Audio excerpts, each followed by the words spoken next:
Good evening, my friends, fans, and all you amazing toy lovers. Welcome to another installment of Midweek Musings. Tonight, we will unbox new JoyToy figures, of course. But before we do, I've got to say the extreme popularity of the Warhammer 40k franchise can be attributed to several key factors, like its rich and deep lore. The universe of 40k is incredibly detailed and immersive with a vast and intricate backstory that spans millennia. Spans, beg your pardon, not spins, spans millennia. I think its dark and dystopian setting, filled with very complex and political and religious factions, offers fans like ourselves a deep well of stories to explore. I've said this before. It's got immersive and diverse factions and characters. Now, the franchise features a wide array of diverse and compelling factions, each with its unique characteristics, motivations, and histories, of course. Now, from the noble space marines to the relentless Tyranids, the universe offers something for every fan of science fiction and fantasy. It also has engaging gameplay, as Jason will bear testament when he comes on.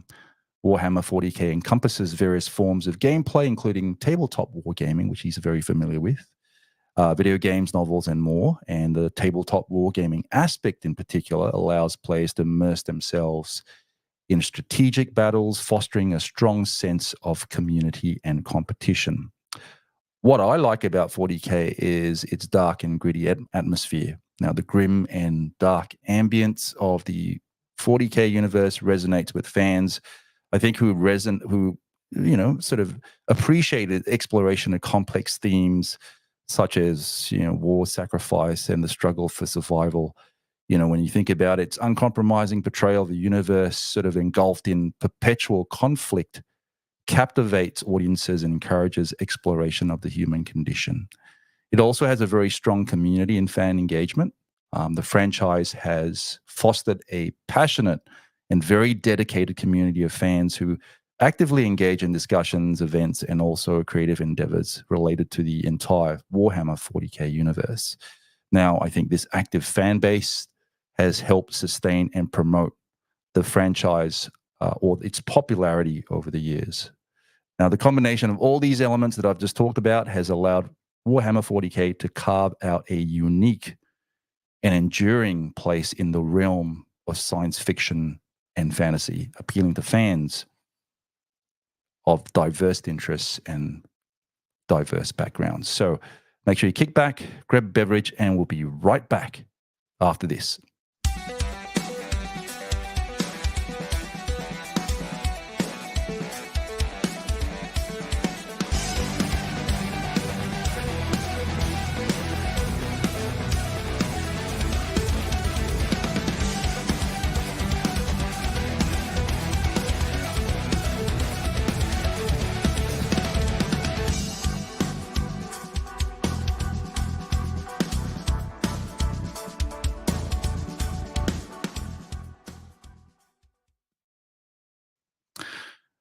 Okay, so hailing all the way from the suburb of the NRL Premiership title holders and a man that's deeply entrenched, as I said before, in the spoils of corruption and nepotism by toy collecting, a man that doesn't mince his words and hoards all of these anti-boxes. Actually, I confused that with someone else, but I have to say, though, this person comes from a wasteland, I think, based again on all of Dan's handiwork. And is ruled by technological and cultural stagnation, resulting in aggression and all the tyranny. That's why he loves all this 40k stuff, right? Emerge the man with poise and character and a tabletop gaming ambassador and a purveyor of any toy that brings him joy. Jason the Bruce. Hello, folks. Yes, hailing to you from the superior city, far superior to Sydney. Fantastic. I'm not going to dispute that. Good evening, Rob Franklin. How are you? Very nice of you to join us. We, again, have a Warhammer-filled episode tonight. Yeah. What can I say? There's nothing wrong with it. I dig it. It's not... It's kind of... Warhammer's just... It's a very weird world. See, it's this universe in this world where there are no good guys. There are no heroes. but it's told in such a way that if you look at it from the right perspective, no, these guys must be like the guys we're talking about tonight. They are the Cadians. Like, they are the most frequently seen soldiers in the Imperial Army. They are trained from a scarily young age, which I'll get into shortly. But by all means, like, they're still not the good guys. Well, yeah, they're not the good guys, but I wouldn't necessarily want to be in their position either. So anyway, before we start, hi guys, right on time. Yes, we certainly are. Hi Jamie, how are you? Thank you so much for joining us. And yes, we have plenty to talk about. And we will actually unbox a couple of things. In fact, I'm going to quickly show everyone 5 boxes tonight. So we have the Cadian Command Squad Commander with Power Sword. Okay, so we're gonna take. I mean, I've already sort of taken these guys out for ease of having to faff around instead of trying to open plastic and stuff. We also have the wonderful Cadian Command Squad veteran with the regimental standard. Another lovely figure. We're going to see that figure shortly, but for something as boring as a flag, the amount of detail that goes onto them is absolutely phenomenal. They become a highlight. Yeah, the standard, or what they call. It's a pretty look. I think all the sculpts and the paints now on JoyToy, incredible. Like, and I don't say this lightly either. Hi Nathan Ashby, thank you for joining us. Always good to see you on the show. Next guy, we have the Cadian Command Squad veteran with the Master Vox. This, I assume, will be a comms guy. Okay, so we got figure number 3, and then we also have this one over here, which is the Cadian Command Squad veteran sergeant with the Power Fist. This perhaps will have to be one of my favorites, and I'll tell you why in a minute. Okay, so we got figure number 4. I'm going to put them up here. And then last but not least, we have the Cadian Command Squad veteran with the Medipack, which is the medic. There you go. So we will uncover and unbox and unearth these amazing toys. Craig Moore, thank you for joining us. I'm surprised you're actually on, given the fact that you're not a big 40K guy. But thanks for your company. We appreciate it. Feel free to heckle if you want. Somebody will make the repaint joke eventually, even though these are all completely new sculpts. That's right. They are new sculpts, and I have to say, and I will present stage left in a minute and show you some of the Cadians that have been magically unboxed. But before I do that, I'm going to basically talk about a few things very, very quickly, and I'm going to cut to this. And ladies and gents, the Command Squad I present to you. I may not love 40K, but I love you guys. Oh, Kraigles, thank you very much. He's so sweet. Look at them. Okay, so I'll cut to the second camera, and here we go, guys. Here we go. Very, very nice. Okay, I'm going to get Jason in a minute to talk about the Cadians. But what we'll do is, as we do that, we're going to dive into some of the lore, and then as we do, we will jump back and forth in regards to several things. Like, I want to talk about some of the armor that they use, some of the armaments as well, particularly the weapons. Talk about the insignias, particularly some of the markings, and also maybe perhaps some of the imperialist stuff, and talk about some of the las guns that we have that you see perhaps with some of the markings that you have on here. So, Jason, would you like to do the honors? So, Cadia is a fortress world, a fortress planet that's guarding the Eye of Terror. So for those that don't know, there's this part of the universe called the Warp. It's separate from our universe. It's kind of where all of the gods and everything it's where all of the corruption comes from. Well, all of the corruption comes from. You can put quotation marks around that if you like. And they are guarding essentially the biggest tear in the fabric of the universe to try to guard the rest of the universe from it. There is not an inch on that planet that is not fortress. It's that heavily built. Originally, the planet was originally it was inhabited by just some very, very simple, primitive chaos worshipping folks. All of those people were killed and destroyed by somebody trying to hide the fact that they'd started worshipping these gods. Wow. Yeah, lovely bright start to this story. Okay. The only similarities that the current inhabitants have with the original is that they all have violet eyes as a result of the energy that comes through the Eye of Terror. Unlike most of the Empire, joining the Cadian army is actually mandatory and from an extremely young age. At the age of 5, a child is expected to have mastered stripping, cleaning, and reassembling a las rifle, which if you've ever seen any movie about war is a common thing that a lot of military is expected to go through and learn. At the age of 6, they're expected to be a crack shot. And before the age of 6, they're taught about the warp, chaos, and psychers. The important thing about this is that for most of the Empire, the knowledge of chaos is strictly forbidden. Entire planets have been wiped out for finding out about it to prevent the corruption that this knowledge can have. But the Cadians kind of can see it in the sky, so they kind of have to know about it. Because of this, they become quite resistant to chaos. Though chaos cults and mutations are not uncommon on the planet, they still happen, unfortunately, quite regularly. But because of this knowledge, they grew up to become quite resistant to chaos itself.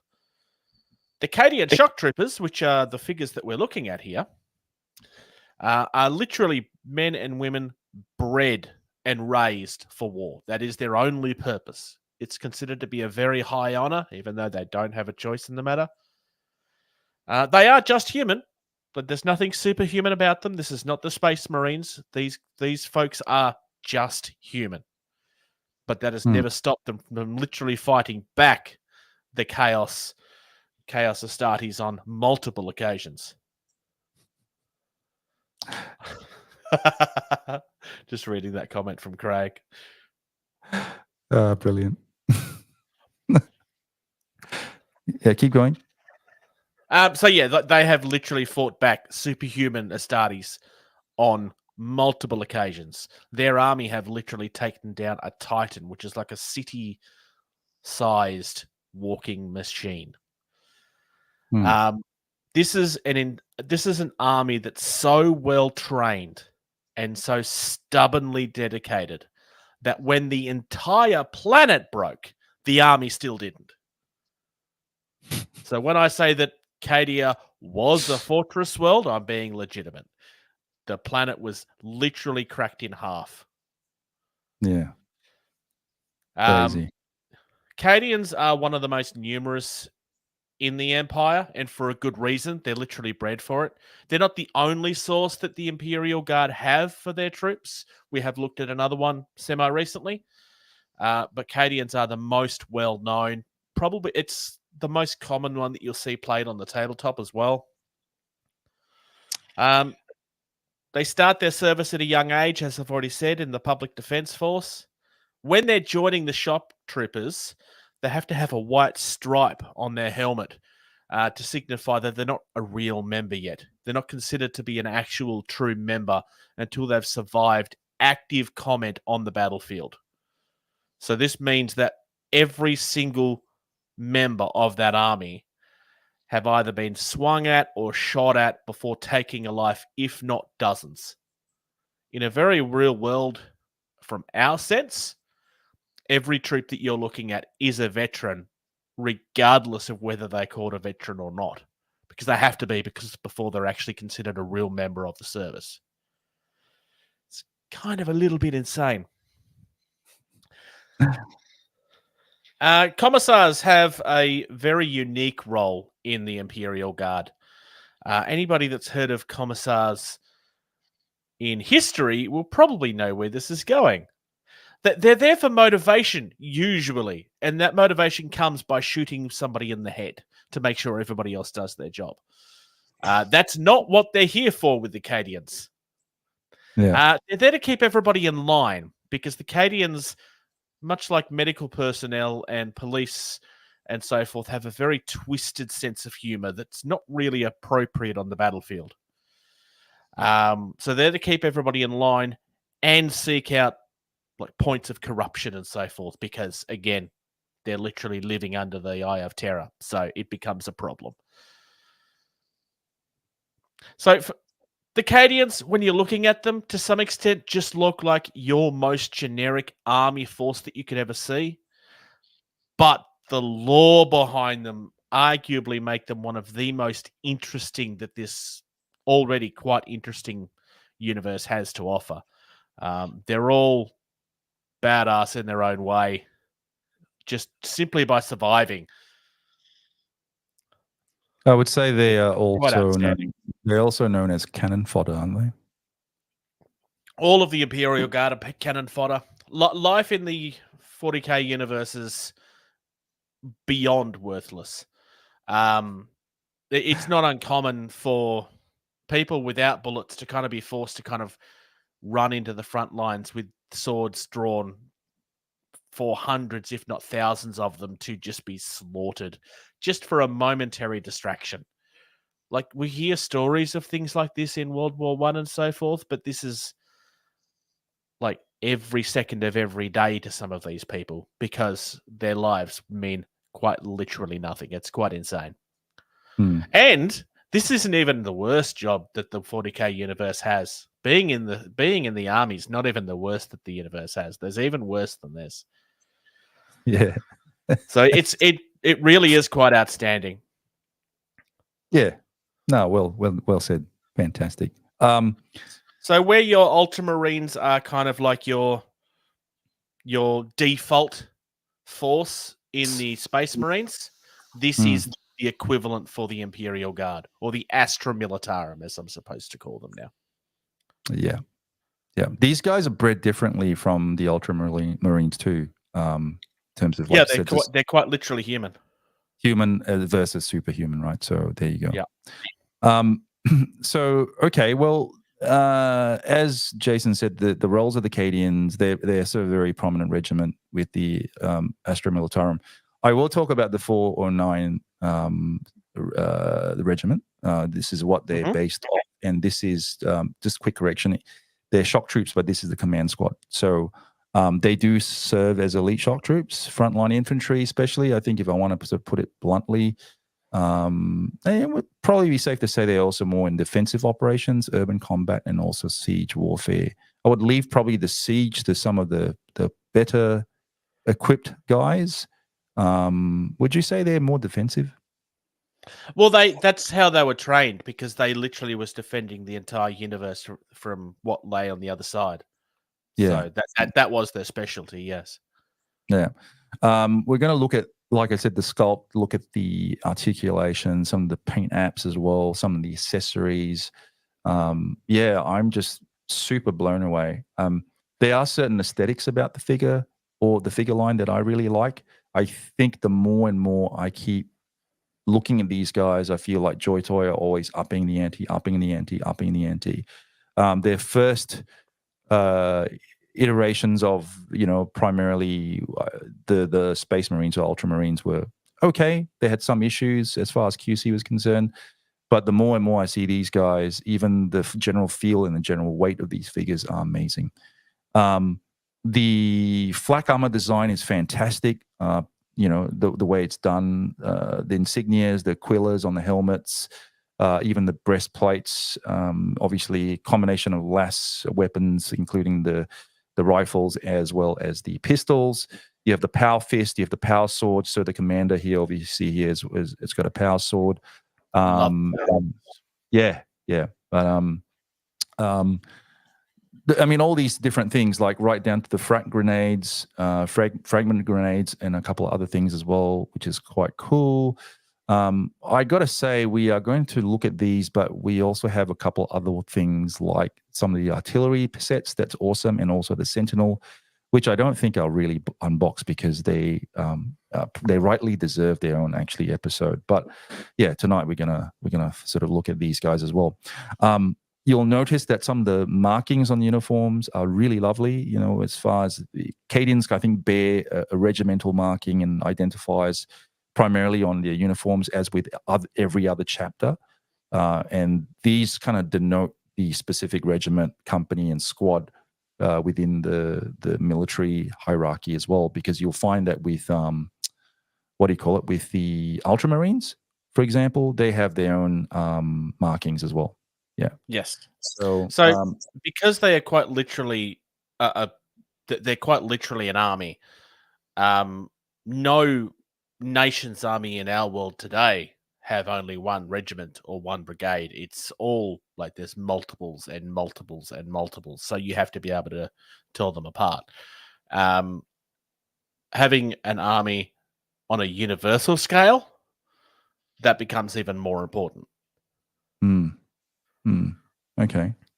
When you say universal scale, well, it's a planet full of people that are being bred to serve the Empire throughout the 40K universe. Yeah. Okay. Yeah. Fantastic. Good point. Okay. So as you can see on the boxes, and what I might do is actually swap cameras here for a second, and I'm going to pull perhaps the commander officer here with the power sword, as well as the las pistol. You can see it quickly. I'm just going to show you that. Beautiful sculpt, wonderful figure. And these guys, once again, like I said, belong to the 409 regiment. This is part of the broader Cadian regiments within the Astra Militarum. These regiments, I think, originally, or shall I say, originated from the, if I say this correctly, the Fortress World of Cadia. Yes. It's sort of a strategic vital planet that's located near the Eye of Terror, which is a massive rift in reality that serves as the primary gateway for Chaos forces to invade the Imperium. Now, these regiments, or shall I say the Cadian regiments, are known for their exceptional discipline, resilience. You can see in his stoic nature here. Look at that look. Fantastic. Skill in warfare honed through countless hours and constant training and combat experience against the myriad threats that emanate from the Eye of Terror. You want to talk about the Eye of Terror real quick while I got this guy up? Yep. So I kind of hinted at this earlier. The Eye of Terror is quite literally a tear in the fabric of the universe. So it's become a gateway to the warp. It's when they lost the Horus Heresy, it's where all of the Chaos worshippers ran to, essentially. There are also good guys that are trapped on the other side, but that's a different story. So all of your evil space marines, all of your demonic entities, whilst it's not the only place they can come from, it's the easiest way for them to get into the 40K universe. So that was quite literally why they refounded this planet after it had been after the original inhabitants had been eliminated, let's say. Yep. So, and that was because it was just the easiest way for them to defend it. They chose not to go through to the other side at that stage, and later in the story we find out why, because basically everybody that went to the other side got twisted and ruined, and it didn't end very well.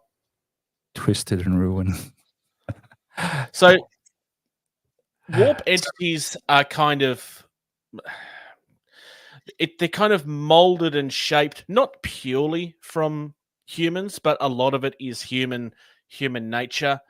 Like the over essences, like violence and sex and desire, and like they kind of create twisted entities. None of these chaos gods are purely evil. They all have a positive spin on them, and they've kind of just become corrupted over time. You certainly don't want to be worshipping them. Like they will twist you into a horrible version of yourself. Yep, true. Okay, let's digress slightly quickly, and then we'll look at these figures. But like I said, these 409 regiment guys, they are a very formidable force within the Imperial military. And as Jason said, they serve to defend the Imperium's borders and fight against the forces of Chaos, Xenos, and other enemies of humanity. So look at that. Fantastic. You have, again, obviously the different, let's have a look. Let's see if we can see that here. Got the, pauldrons over here. You have a couple of insignias. Again, the Aquila and the front breastplate. Very nice. You got the power sword. And then you have also the very lovely las pistol. So this is an incredibly amazing figure in terms of, like I said, I think in terms of sculpt paint. You also have, actually, I want to show you a different figure. You can see here, like I said before, the 409 regiment. So if I just try and block my face, can you see that on his pauldron? There's a 409 regiment. 409. Yeah. You want to quickly talk to us about the skull and wings on, let's say, the helmets, because that is the Aquila that's very often representative of the Imperialis, correct? Yeah, so it's one of them. It's not the only symbol, but it's one of the main symbols for the Imperium itself. The Imperium it's a giant. It's a giant corporation essentially. That's everything that's wrong with corporations, but basically this is it's a military symbol. The other common one is a double-headed eagle, which you will see quite frequently as well. Skulls are everywhere in 40k, to the point where it's a bit of an inside joke of how many skulls that they can put in certain miniatures and stuff. It started with that, and a lot of these symbols are drawn from real life or inspired by real life, not all comfortable places. The 40k universe originally started as very heavily satire. So there is some quite deliberate fascist ideals in the Imperium itself, and it is deliberate. It's deliberately there. Whilst it's all super serious and very dark now, it originally started as satire on the world that was around them. So, we have an interesting comment here by Rob. He goes, a tear in the fabric of the universe, an enemy of galactic space marines with a very strict religious ideology. Was the Stephen Moffat era of Doctor Who inspired by elements of 40k? I like this idea, actually. I also like the one before it that Craig said, even though it's completely wrong. Well, he's obviously taking the whole heckling thing to a different level, because he doesn't really know much about it.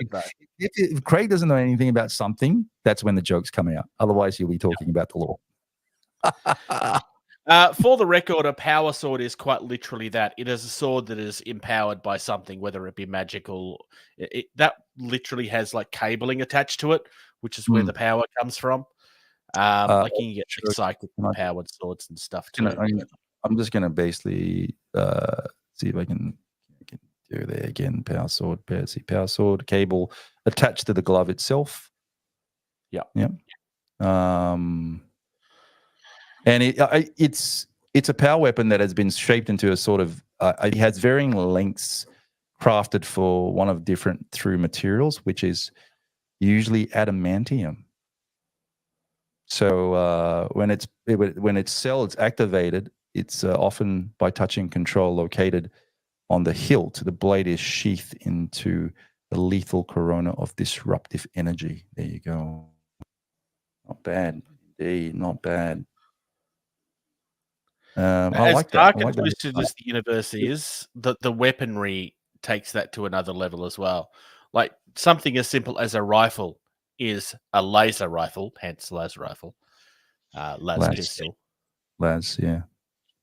You'll get plasma weapons that literally will melt somebody from the inside out, and lots of worse things as well. One more. Let's have a look. He has the power. The power sword. Power sword. There you go.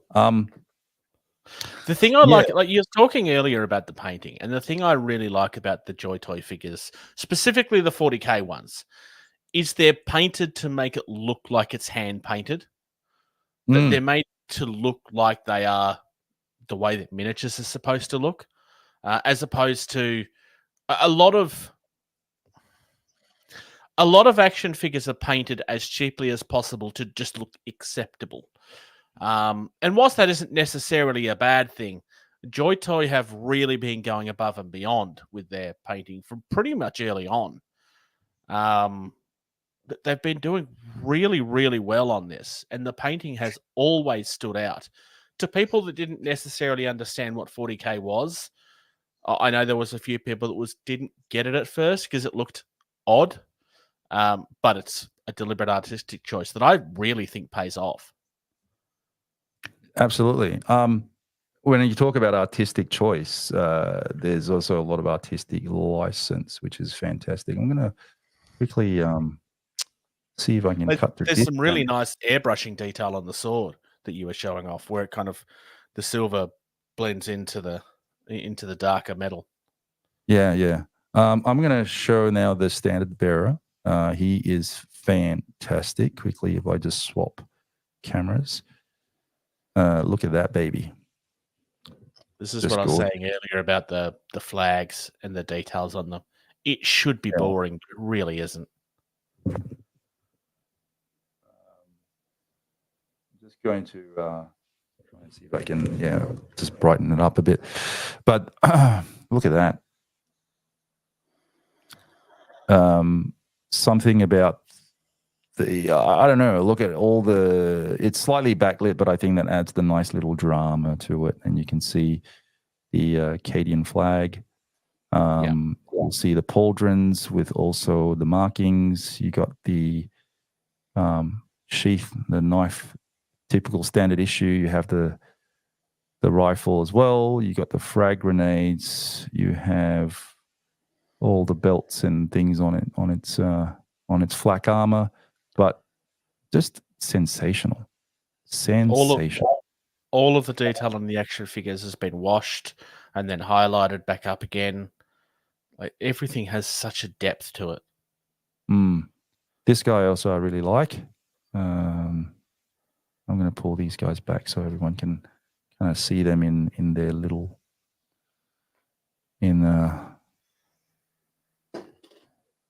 this guy here is one of my favorites, and for good reason. You can see he's more, for lack of a better description, a standard guy, a grunt. I'm going to swap.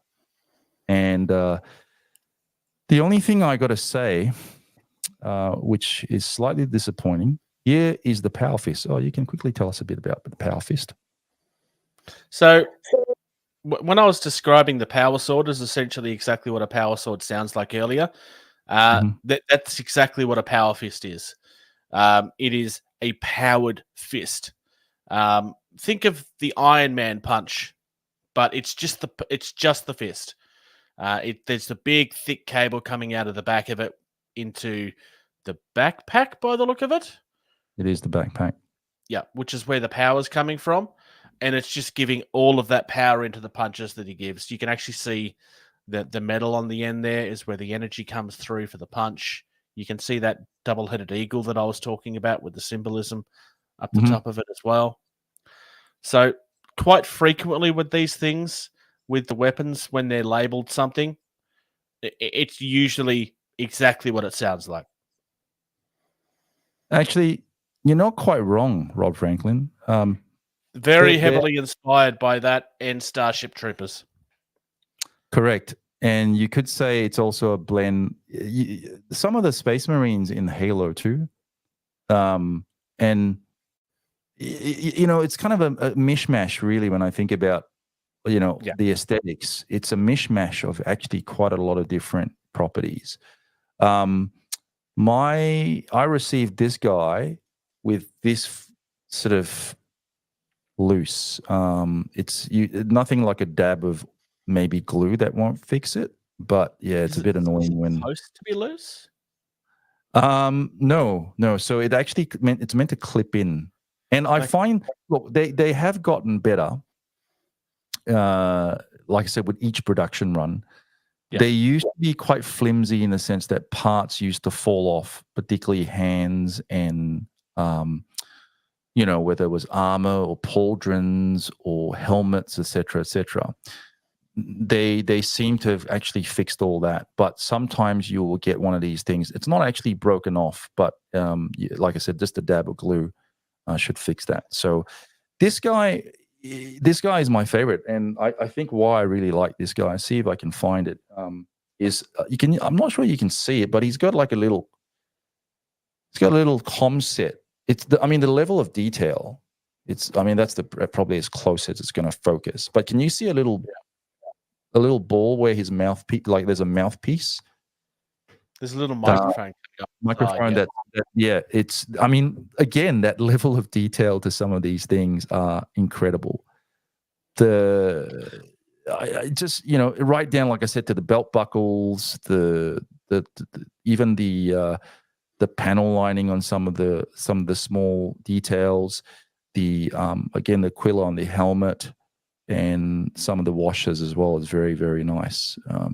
You can see the 4 and 9 regiment on this pauldron over there, amongst other things. But he's one of my and you know what I really also like about these figures? I think in terms of just exaggerating the aesthetic is, see if you can spot it. I really like the oversized hands. If you look at human hands, the human hand itself, it's almost just as big as the head. So So 40K figures, as far as scale is concerned, is a heroic scale, which means that the hands and the head are bigger than they should be, essentially. On 28mm figures, or they're probably more 32mm these days, it's done because if everything is to scale on a small figure, it doesn't tend to necessarily look right at the always, and things can become a little bit too fragile. So by beefing those up a little bit, it makes them a little bit more sturdy, and it makes them look heroic, hence why it's called heroic. And it makes them larger than they should be, essentially. Look at that. And that's kind of what because these are all based on actual miniatures. So yeah. And I like that aesthetic. I like the oversized hands, the exaggerated stuff. That adds to the charm and appeal of these figures. I noticed the initial run for the Ultramarines, I think in terms of proportions, were not all that great. But the more and more when just what you said, it makes complete sense, because sometimes the body proportions were not all that great. But if you look at the detail and all the tubing, the wires, him even holding his helmet there, which is not really what he's meant to be doing, but I've just stuck it in his hand there. But look at that last pistol. He's got his last pistol drawn. He's about to, fire when ready. And even the comms, this whole entire unit on the back of the backpack is actually quite unreal when it comes to detail. Quite elaborate, too. Very, very elaborate, very elaborate. And, I'm happy to report that these figures stand relatively well without their stands. And the one thing I got to say is that now JoyToy are including stands with all their figures. It's nice. About time, which is nice, yeah. I don't know whether it's just the Cadians, but the fact that they've included actually little stands bodes very well, I think. So, yeah. Yeah. This guy's especially so cool. As they start expanding the Xenos races that's out there and so forth, I think there's some of them that will genuinely need it when they get to them. Orcs and that are kind of fine because they're all big and chunky, But when you start looking at like fish people and bird people, they're not necessarily going to stand as easily without a stand. Yeah. And also happy to report that the amount of accessories that come with these figures too.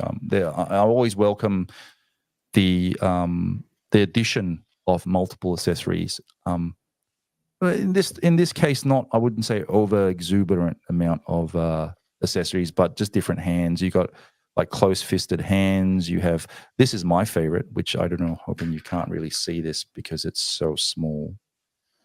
Can you see the finger point? Yep. Yeah, I can. Yeah. I mean, a hand, like a hand is pointing. How cool is that? Especially if you want to army build these things, which I probably wouldn't army build the command squad, but everything else, there should always be a sergeant at the front that's pointing at the enemy that you're meant to be firing at. Yeah, totally. I also like the iconography as well, which you can see over here, which is where's the skull in the house? Let me have a look. It was definitely on one of these guys over here, the icon. Oh, there you go. That's a different Aquila. Actually, no, it's the same Aquila, but it's just done in a different sort of painted way. Still the skull and the wing. Yep. That's very cool. But the castle look, or shall I say the castle, the icon, and then with the little skull inside the house, I think that's the icon for the Cadian shock troops. You'll see that on some of the figures here. I think I'm very, very sure I saw it on one of these guys. That's why I had to bring it up. Maybe it was on this guy. There we go. It's here. It's on this. See if I can go back to the main camera. It's on this pauldron over here. Can you see that sort of building? Okay. Yeah. In most cases for Cadian shock troops, a skull will actually be in that building itself, in that space. Okay. Yeah. So fascinating. As far as pricing is concerned, these are not too bad. You certainly pay for what you get. I think, like I said, nothing worse than having toys that you buy and pay a lot of money for that cannot stand on their own. I have a couple of the more top-heavy figures here. The only thing in the past when it comes to any sort of criticism in regards to maybe perhaps not being able to stand are these guys here. The flag bearers. The flag bearers have always had issues of trying to stand and hold them up because of the size. But as you can see here, this is very smart. They actually have a special sort of brace that holds the flag itself, and then you can the wrist and the hands are actually quite malleable, so you can actually mold that to there. I would suggest putting the hand on the flagstaff first, and then connecting that hand to the wrist. So incredible. I mean, look at this. Look at that. How Clinton, can you not? Rob has a wonderful suggestion for you. Yes. Tell me. Are you planning to do a Photoshop with the Arcadia trips? I'm actually planning to do, and this has always been in the back of my mind, is to have a whole army of the Ultramarines, the Capic Eagles, the Battle Sisters, and the Cadian troops all amassing together and doing like a huge massive battle scene. Just on the charge towards something in the distance. That's right. Yeah. So I think the plan, Rob, is to always do photographs with the toys that you acquire. But then I think in theory, that's something you want to do. But in essence, you can't find the time to do it. So I don't know. I eventually, I think maybe I might do something along those lines. But yeah, definitely always plans to do something like that. But we'll see. I mean, if you have any specific ideas of how or maybe even a concept, I'll see if I can make it work for sure. And just to clarify something for you, the house with the skull in the middle is the sign of the shock troops. You're right. It is, right? Yeah. That's what I thought. That's what I thought. They are the shock troops icons. And they come from a fortress world, so that the house kind of makes sense. Yeah, That's my brain, not necessarily the law. Yeah, that's right. Fortress world. There you go. You can see they all stand pretty well. Like I said, I do have two of these on stands, but this guy, I was surprised could stand on his own as well. Especially with that backpack, like it's not the smallest of backpacks, really. Not at all. I mean, it's quite larger, heavy. But it's quite heavy. Actually, you know what? I got to say, so I have to be completely transparent. These were sent to us, by the way, to review and have a look at. So much thanks to Cool Toys Club and JoyToy World. And on that note, also, I want to quickly share with people a quick little message, and we will be right back. Stand by.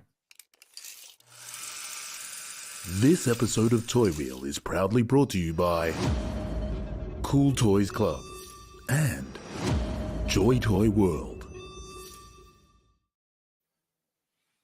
You make sure you get all your discounts and shipping included at cooltoysclub.com as well as JoyToy World. Use the code TOYREEL. Just to clarify that the TOYREEL code will only work on non-discount items. We are working on this to try and get the codes to work across everything. So always handy to know that if you want or you have the sickness like I do and you want to army build, then a discount code is a discount code. It always helps. Yeah. So definitely check them out. I mean, I can quickly show you some of the boxes that came as well, besides the Cadians. But I think in general, this for me to date has to be perhaps my favorite line of figures that JoyToy has made in terms of pure sculpt detail, paint. I don't know, just the look. I'm just in love with the Cadians. Like I think a lot of guys have always wanted Cadians. I think we were having a chat with the rest of the guys in the group before on 40K Law, and some of the guys wanted some Cadians, and we finally got them as well. So Cadians should have been at the top of the list for a long time for a lot of people. They've always been, I mean, they are the most common Imperial Guard army there is. Like whenever there's a release for them, it's usually the Cadians that come out first. It's what most fans have.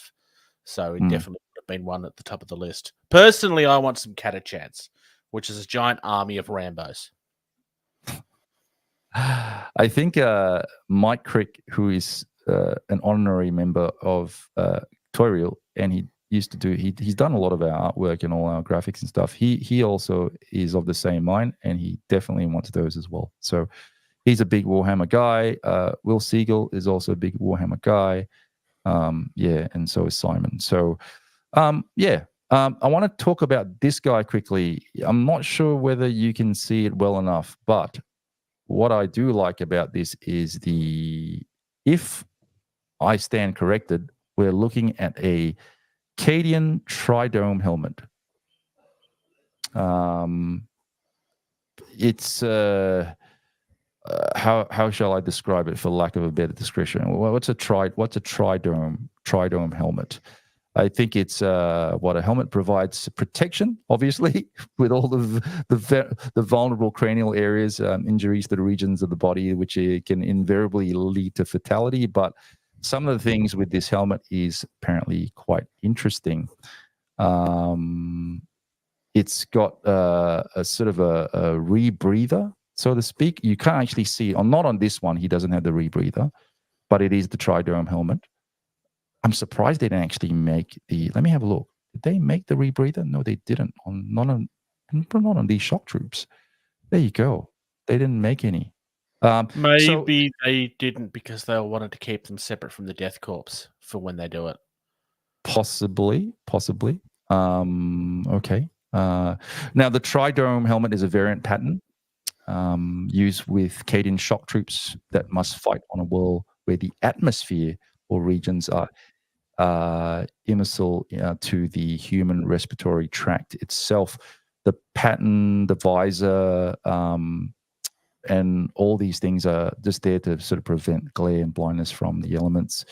And like I said, some of these are actually equipped with the Mark IV or the Mark 6C rebreathers. It provides an excellent defense against most commonly encountered environments for periods of time. And also, like I said, to protect your head as well. And it's proven very useful against biological plague weapons. And obviously on the helmet, you'll see the Aquila, which declares the regiment's loyalty to the Imperium. There you go. Combines a short-range Vox link as well. So the Vox link, I don't know why this one doesn't have it, but the Vox link is probably on this guy over here, which I said I really liked before. You see that there? I'll just show that again. There's like a little microphone next to his mouth. Yeah. I know. I can't keep harking on about that, but I think that's very cool. In fact, that may be a very, very, very deceiving detail, because I realize rather than it actually being a little Voxlink microphone, it isn't. Upon closer inspection, believe it or not, upon closer inspection, and I may stand corrected, right? It actually is like a little cigar in his mouth. It can't be, but it looks like there's actually a cigar, a stub. There was one of them I thought had a cigar in their mouth earlier. I swear, I don't know. Like, it does look like it's a cigar coming. It like, honestly, it does look like a little comms microphone. But I realize it may be just a little stogie. He's got a little stogie in his mouth. How funny. Okay. Acadia troops versus Xenomorph. Ooh, that's interesting. Possibly. Very interesting. Okay, as far as articulation is concerned, not bad.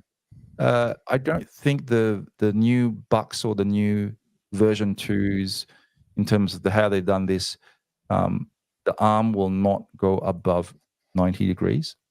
So that's as far as you wanted to go. They do not have double jointed elbows at all. It's single jointed. I have to say that the general hands come off quite easily. Nothing worse than trying to get your hands and wrists apart. And they're not as also flimsy as they used to be. The range of articulation is okay. I wouldn't say the best. You get a lot of head down movement, but certainly not head up, because it's inhibited by some of the flak armor. But the detail, the helmet would make it harder as well. Yeah. You do have double jointed knees, which is fantastic. So when it comes to, I mean, it's imperative nowadays, I think, with particularly with figures, that you want to have what I say the best amount of posability range that you can have for guys like me that are obsessed with taking realistic photographs. Not quite the splits, but good enough. So once again, very malleable. The joints are not loose like they used to be. Ankles, you have back and forth, side to side rocking, not too bad. Not some of the best I've seen, but it will do for figures this size anyway. And then obviously the center torso can bend quite far back. Okay, so you got quite a lot of range there. You can see it's almost like you can literally put him in a crouching position if you wanted to. That's not bad. I'm actually quite impressed. But I also realized that by doing that, I'm popping off the straps and the grenades that tie into his belt. Yeah. So there you go. So you can't do that without popping off the straps on his shoulders as well. So lean Not forward. without it causing problems with your figures over time. Nah. Quite good forward crunch. Not bad. Okay, so I like that. And as I've said, the little front sections here, straps will definitely pop off if you you try and push them back too far back. So, what can I say? For the record, I got a closer up view of the action figure, and you're right. It is a cigar. It is a stogie. 100% a cigar. It's kind of Yeah, hard to see on camera because it's smaller, but in real life, it's definitely a cigar. Yeah. So it looks like some of this the initial thing that came looks like this portion here snapped off. So that was already part of how it shipped, unfortunately. But like I said, nothing like that's something that can tend to happen with that material sometimes too. Yeah, nothing because like a dab. the joints on those tend to be small. Yeah, hopefully a dab of glue will probably fix that issue as well. There we go. I'm pretty sure maybe at the front here, that's a metal or some sort of dressing. Okay, I thought the Vox link was there. Yeah, so Arcadia troops are heroes and xenomorphs are villains. You're absolutely right. So there you go. They're awesome. These things are awesome. Let's have a look at the last pistols or the rifles. They are also quite very detailed. So let's have a look at one of these guys. So I'm going to pull this guy out. I mean, have a look over here, right? I love the fact that you have this guy here with an amazing sort of battle order, what we call full battle order.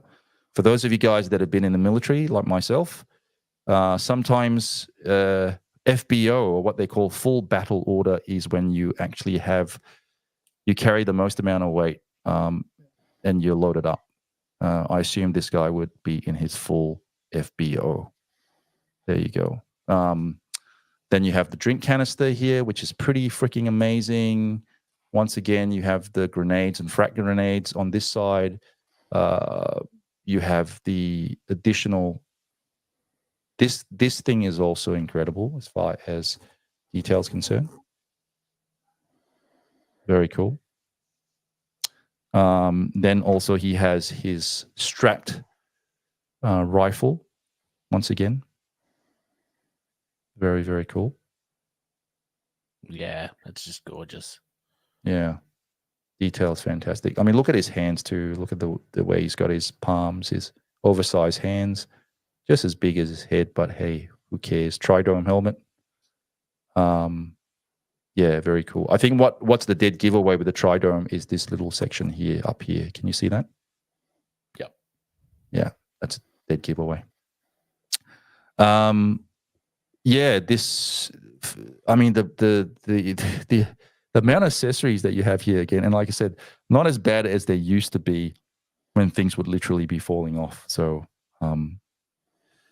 yeah, very cool.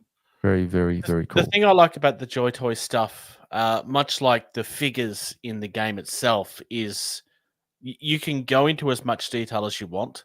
So all of the accessories and so forth, if you really want to overload the characters, you really could do that. Or you could just have it just holding the basic weapon. And if you end up having 2 or 3 of the same figure, you could very easily switch those things in and out to actually make them look like different figures. Which is essentially what you do with the miniatures, because you have to paint, but depending on the army, in the case of Imperial Guard, you would have hundreds of things that look relatively similar. Not the same, but similar. Because they come in boxes of like 10 or 20. Yeah. And then you would have to buy 4 or 5 boxes, depending on what it is. Yes, absolutely. And so speaking of boxes, what did you recently buy? I recently bought a whole box of Cruit Warriors. I want Cruit Warriors, JoyToy. I can grab it. Can you imagine if they did make Cruit Warriors? Oh, There you go. I would buy all of them. Hmm.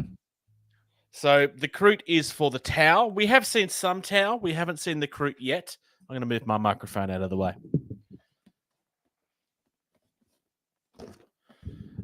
So this is one of the Xenos races that join the Tau. There's a couple of them because they're kind of like different races that have kind of all banded together for the greater good. Definitely not supposed to be Russian inspired at all. I don't know why you would even think that.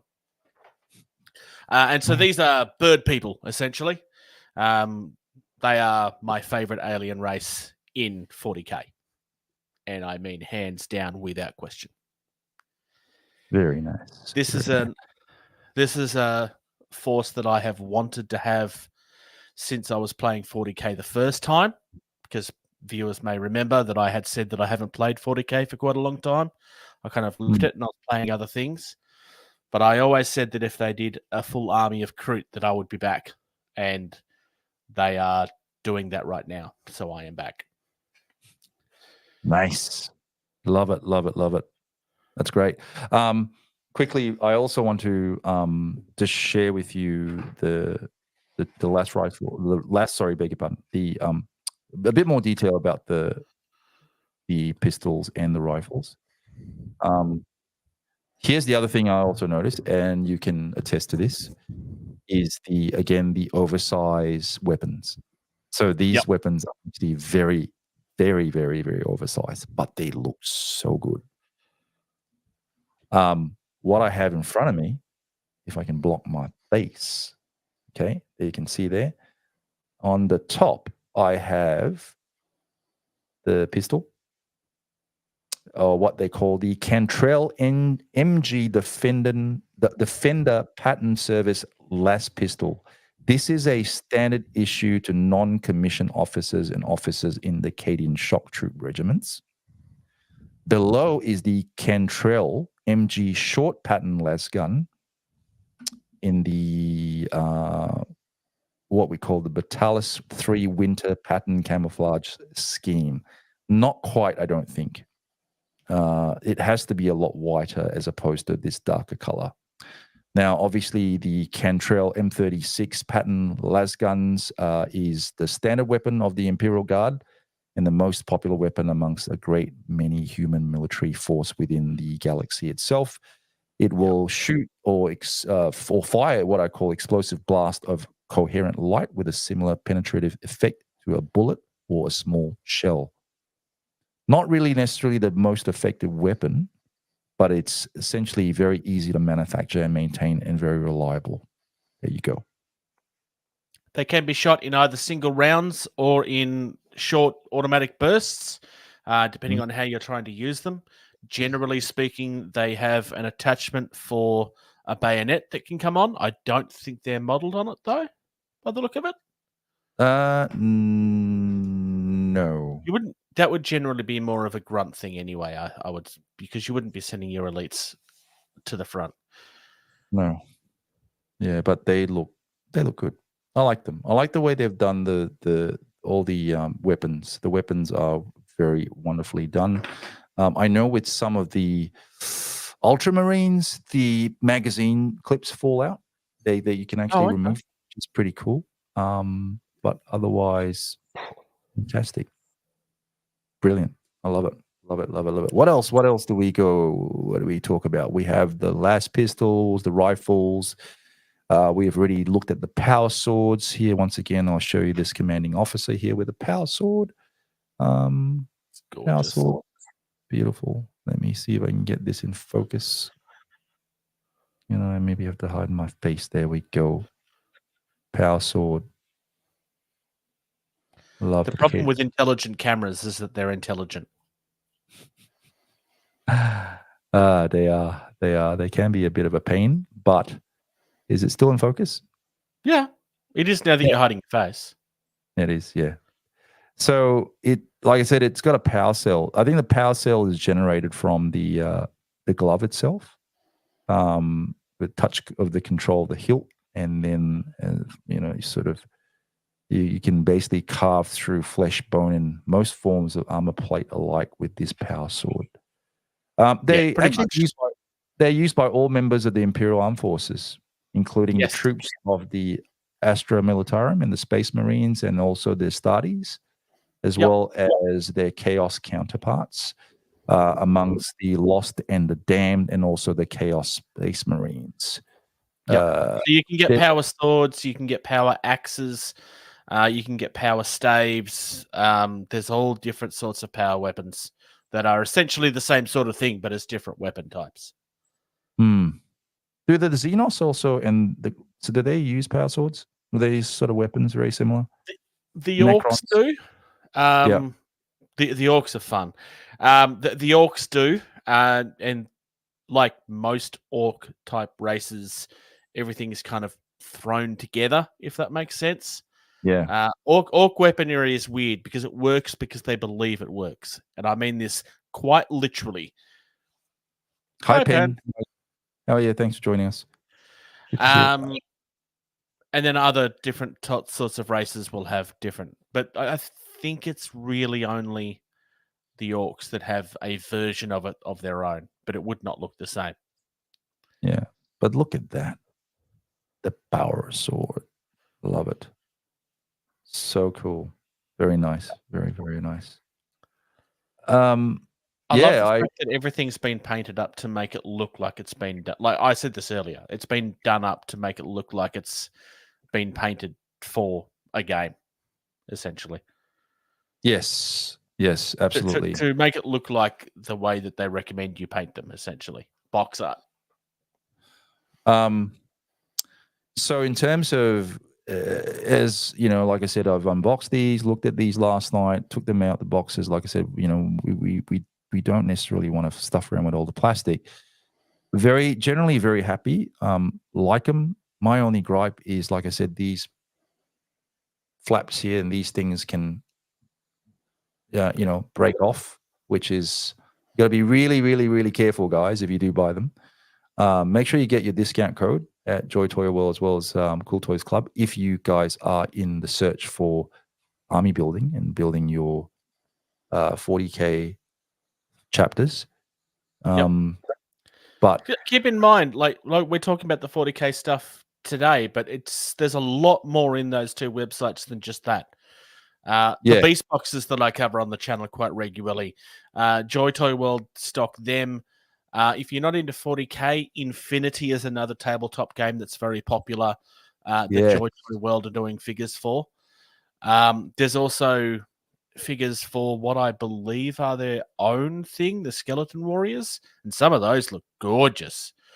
There's what's the fantasy one that you collect that they're stocking now? Mythic Legions. Mythic Legions. They have that on the website as well. There's no kickback to Toy Reel for the discount code. It's just a discount code for our fans to get a better deal. So definitely take advantage of that. Yep, definitely no kickbacks for sure. And on that note, let's have a look at this guy. Yeah, under the light. Under the light. There we go. Beautiful. It's just gorgeous. Glorious. A flag has no right looking that good on an action figure. It's amazing, how they've managed to, I mean, any sort of like action figure with a standard, particularly a flag, it's fantastic. I love it. Fly the flag. Go to battle standard. It's gorgeous. And sturdy as well. Well done. Fantastic. Not particularly malleable. The way that they've answered the flag falling over problem is, like, I know you talked about this already, but it's quite ingenious. Because even when you angle that, you don't even see that it's being held. Not unless you look really closely. Exactly. And also the sculpt, the flow of the flag has been sculpted in there, so you can kind of look, the way it sort of flows in the wind. But yeah, I'm just chuffed. I'm just super chuffed about this. It is getting better and better and better. And I think what JoyToy are doing, like I said, refining their sculpts and their paints, and also the quality of the figures. So, especially for a company that's as young as JoyToy is too. They haven't been around as long as like the ones that we would normally think of in Australia and America, for example. They are very young, and I remember, if I remember correctly, it was just pre-COVID that they, I think, released the initial wave of Marines. Yeah. And then they went crazy. It just exploded. So yeah, quite fantastic. The veteran with the Master Vox, this one also is a very, I'll have to say, perhaps is one of my favorites. Only because of the heft and the size, and it is a hefty figure for a 1/18 scale, and glorious again. Detail on the armaments, as well as the flak armor, the comm systems here, incredible. My one gripe with this particular figure is that the helmet will not fit onto, or the tridome helmet. This is not necessarily, this is just the standard issue helmet. Actually, it's not a tridome. Is it will not go onto the head, because it will not go on the head properly. So the helmet's not. Yeah, the helmet's not meant to be worn on this figure. It's just meant to be held. Yeah, it's meant to be held, or it's meant to be actually inserted. The back of the backpack, like you can see here that I've just done. Yep. Boop. So he's got a little tailbone. There you go. This again, oversized hand, last pistol, all the piping and the wires, the flaps, particularly also the side pouches, the level of detail, and the buttons are painted, shaded, black wash. Incredible. So I would say these take the cake for me so far, with all the other chapters. The Capic Eagles were very impressive, to say the least, but I got to say the Cadians are incredible, and I'm very, very happy with them. So yeah, go ahead and get yourself some Cadians. Definitely check out those two websites and get tempted by everything. I'm going to tease something real quick, because I know that that camera's dead now, so I'm not going to put it on a turntable. But what really deserves actually a photograph at some point are these guys.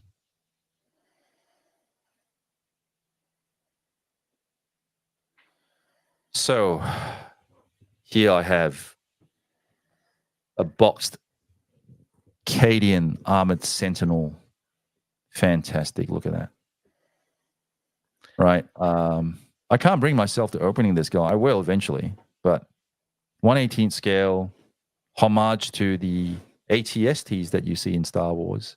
It's amazing how it's they borrow. Totally unique property. I don't know where you're seeing similarities. It doesn't look identical to the ATST at all. This one's green. What are you talking about? I know, but it's pretty cool. It's just like how Games Workshop invented the Space Marine, despite the fact that it was used in literature 30 years before they existed. Yeah, there you go. Well, we borrow. I mean, pop culture is you borrow. I'm being facetious. Yeah, of course. So that's something that I'm gonna have to maybe do a roundtable on, perhaps at some point. Maybe when you come back over here, we'll do a roundtable. Then I also have the ordnance team with the rocket launchers, the Malleus. Really nice looking box. Very, very tasty. It comes with 3 more Cadians, and obviously the launcher bases themselves. So this is a very, very, very nice pickup. On top of that,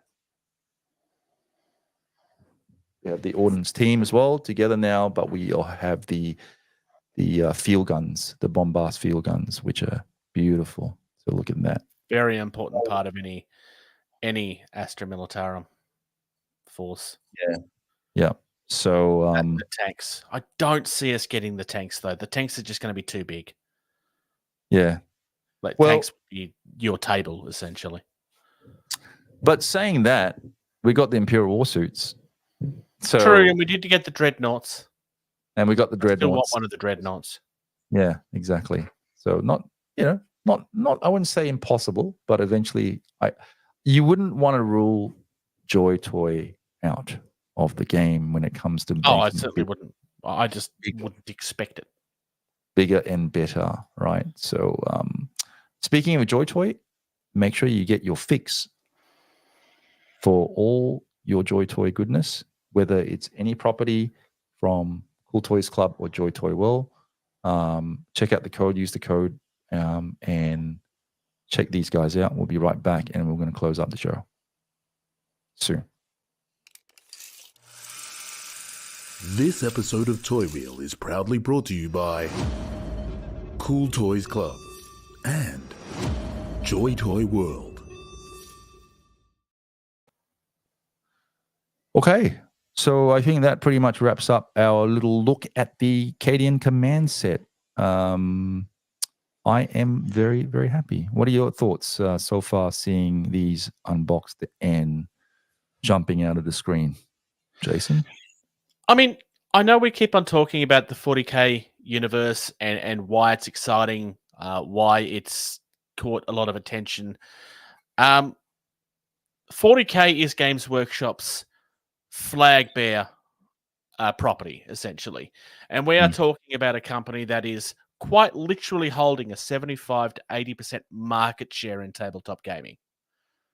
That is how popular these universes are. They also have Age of Sigmar, but that's not as old as this one. It's not where they started. They started with a fantasy game. But there is a lot of depth. But even then, let's ignore 40K just for a second. Because maybe 40K itself isn't your thing. You can't deny that these figures are phenomenal.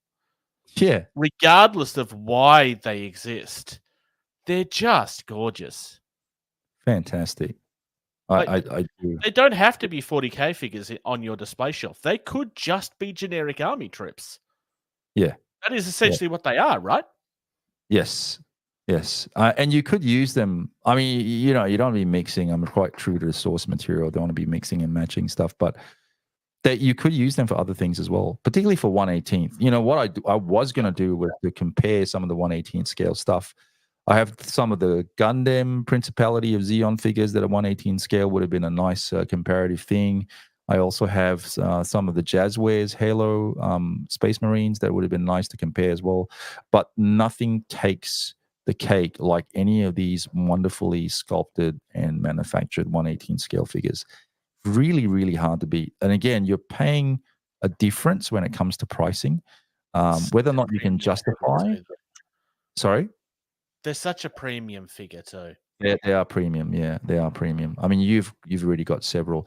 You know, the one thing that I'm a bit irate about, and I'm going to be very, very transparent about this and very, very honest, is the only thing that is a fail for me, and there you go, I said it, is this whole strap bullshit. Okay, Yeah. so I need to try and dab it with some glue and get it back in. And it seems like it's the design of this one figure who happens to be also my favorite figure. So I'm going to have to try and see if I can fix that. And once that is done, it means that the torso range is limited as well. Yep. So yeah, I've taken off the backpack. I'm going to try and fix that. Yeah, my bugbear is one of that, and that's it.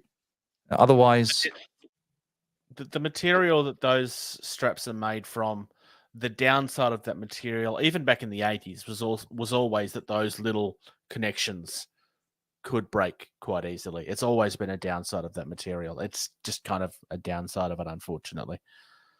yeah. I'm not trying to downplay your disappointment, but it does happen, unfortunately. And I suspect it was only held in place by, it looks like it's glue. I can't seem to see the other pieces that may have come off, but yeah, it's maybe just held together by glue, which is unfortunate. Maybe. So yeah.